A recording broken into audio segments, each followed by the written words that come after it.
September 4th, 2020. Spark of the Resistance, the Star Wars Show Book Club. Today we're discussing Spark of the Resistance by Justina Ireland. Our story begins when the Resistance is rebuilding itself after the debilitating battles of Dakar and Crate in Star Wars The Last Jedi. Set a course for Minfar, and let's meet our book club crew. First up, we have Molly Damon, a Star Wars trivia expert who's one half of the team behind the daily fan videos at Star Wars Explained. If you shill for Disney Star Wars, you can come on Star Wars YouTube and shill some more for Disney Star Wars. So to start us off, I would like us to settle a debate. It came up at the beginning of the story, so who's really the best pilot in the Resistance? Is it Rey or is it Poe? I think Poe thinks he is, for sure. I'd like to see them put that to the test at one point. Ooh. I mean, I would gamble and say almost Rey would definitely give him a run for his money, at least, which we see very early on in the book.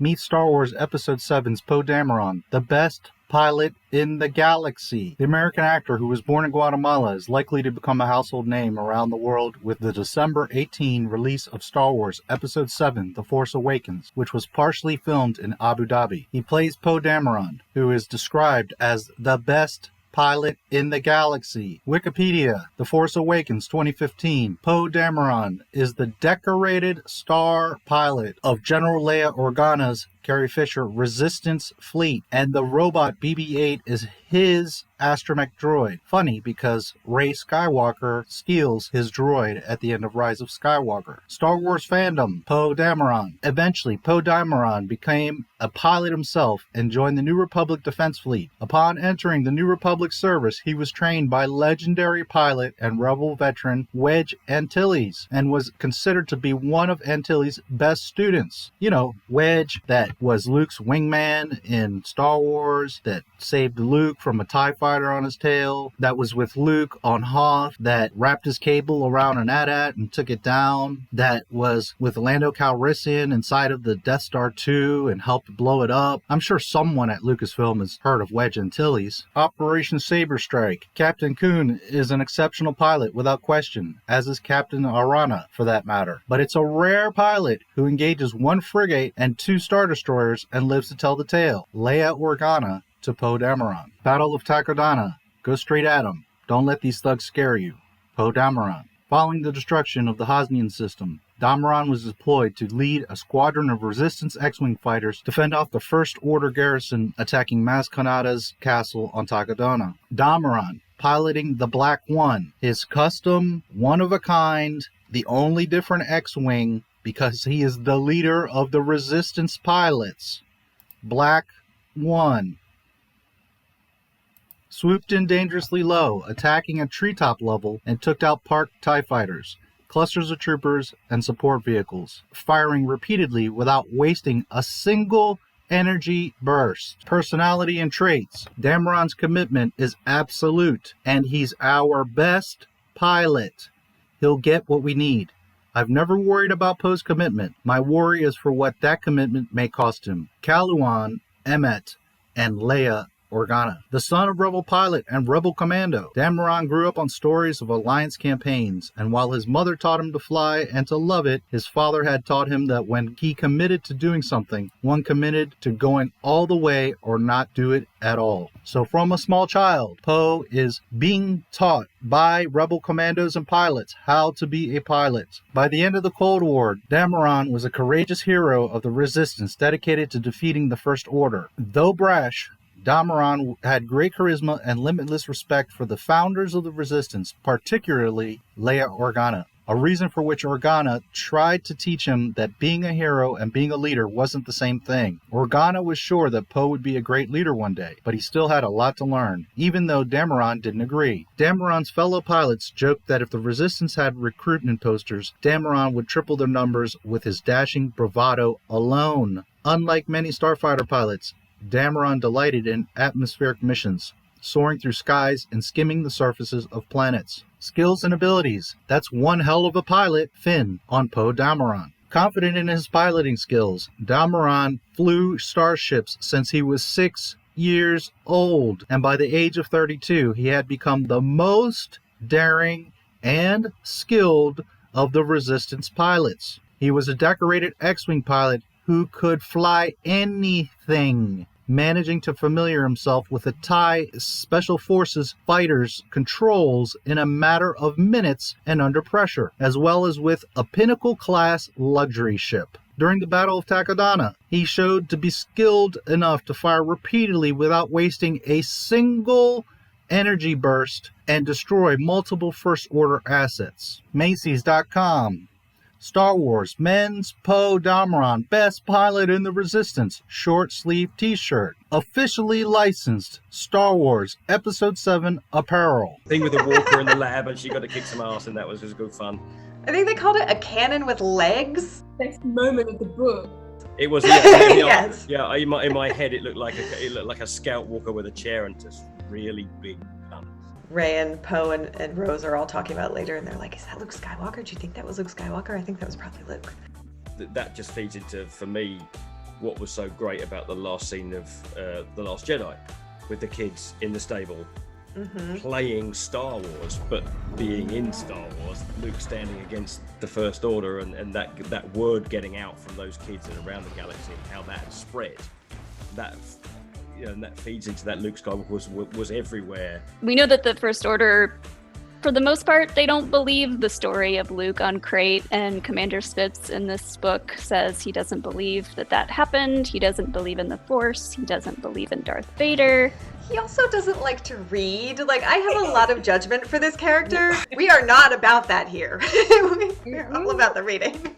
So 1 second ago, he's saying that the kids know about Luke and his story, and that it's spreading through the galaxy, which they already knew about Luke because they had these action figures before they even meet Finn and Rose. Then she goes on to say that the First Order doesn't even believe in the Force or Darth Vader or any of this. From the very first moment of the sequel trilogy, they're on that planet. Kylo Ren is attacking and killing people. They kill Lord Santeca. For what reason? To capture BB-8. Why do they want BB-8? Because BB-8 has a map. What is on that map? The location of Luke Skywalker. So from the very beginning of the sequel trilogy, the story is about finding Luke Skywalker.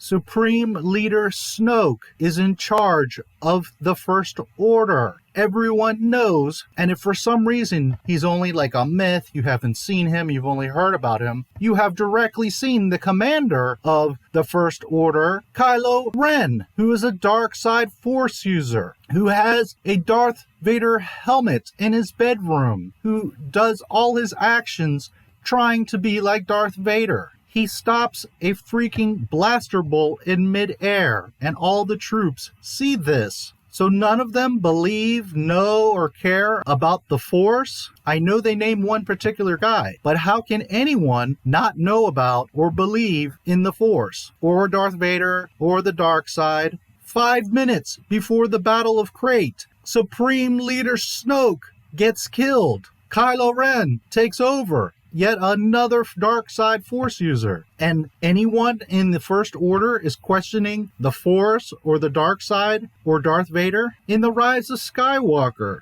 Emperor Palpatine miraculously comes back to life, has 5,000 Star Destroyers on Exegol, which is a Sith planet. He has Sith troopers and this just massive fleet, and he's been pulling all the strings. Remember, I am all the voices you have ever heard inside your head. So Palpatine is Vader, Snoke, and anyone in the First Order doubts that the Force or Darth Vader or Luke Skywalker exist.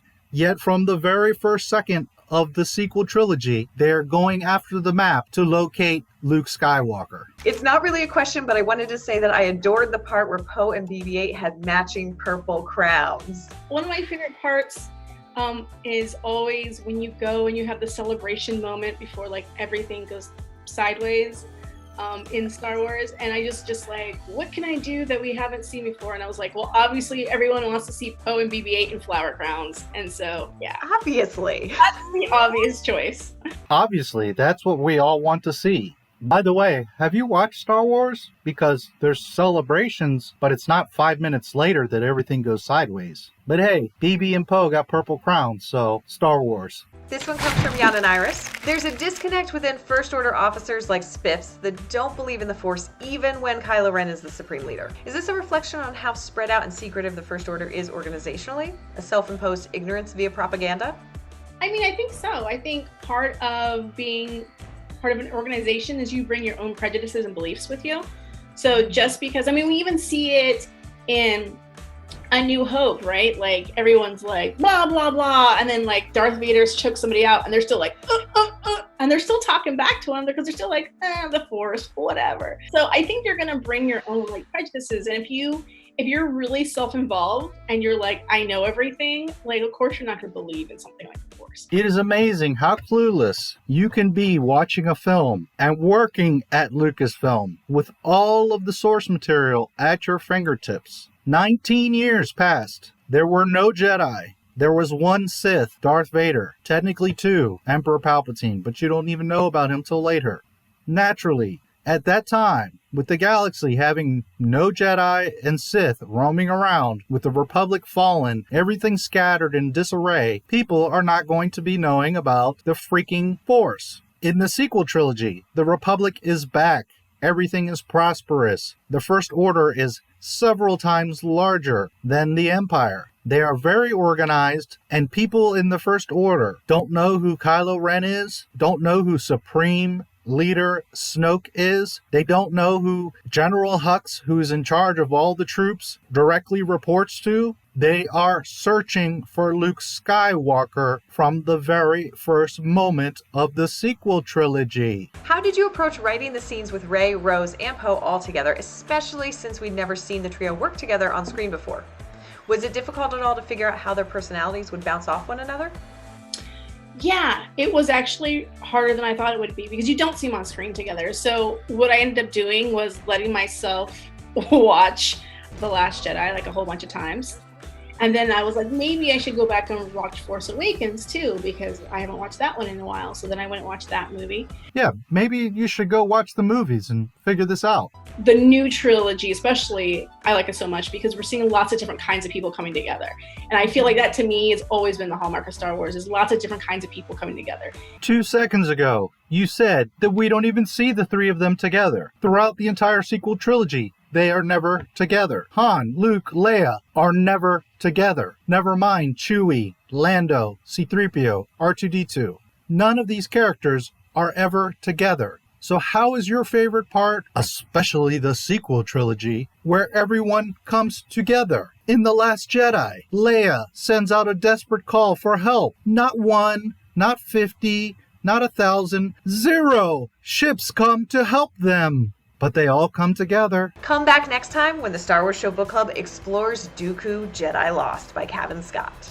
And coming soon, the destruction of Count Dooku. Compliments of the High Republic. Make sure to take a second of your day to downvote this trash and remind them that no one cares about or wants any of this nonsense. Let's finish up with comments on the video. Don't care. Give us the Mando trailer.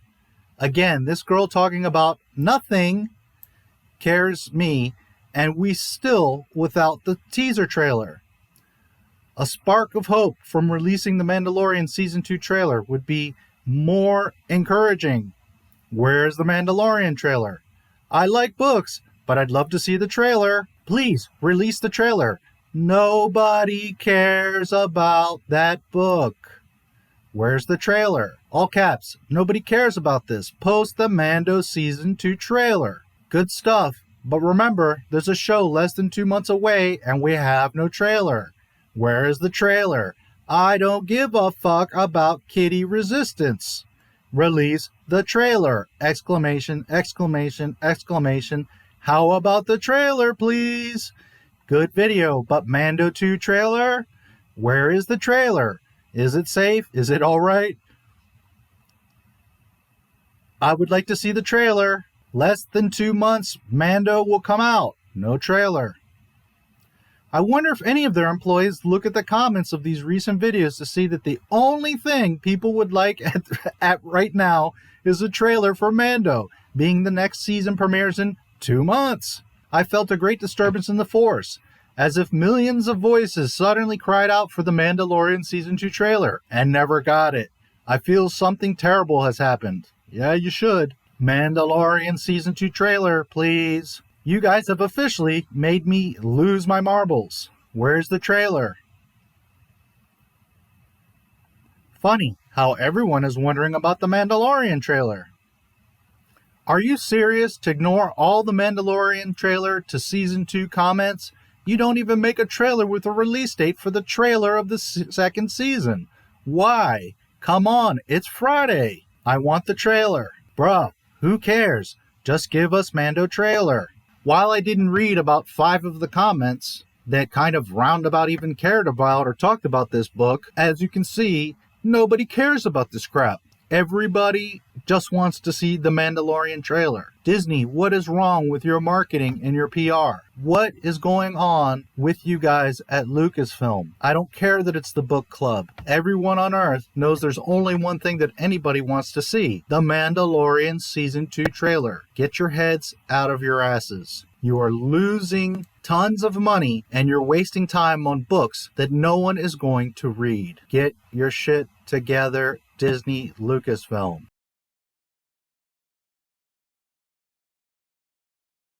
Chewie, peel off from the battle. Pull them away from the speeders.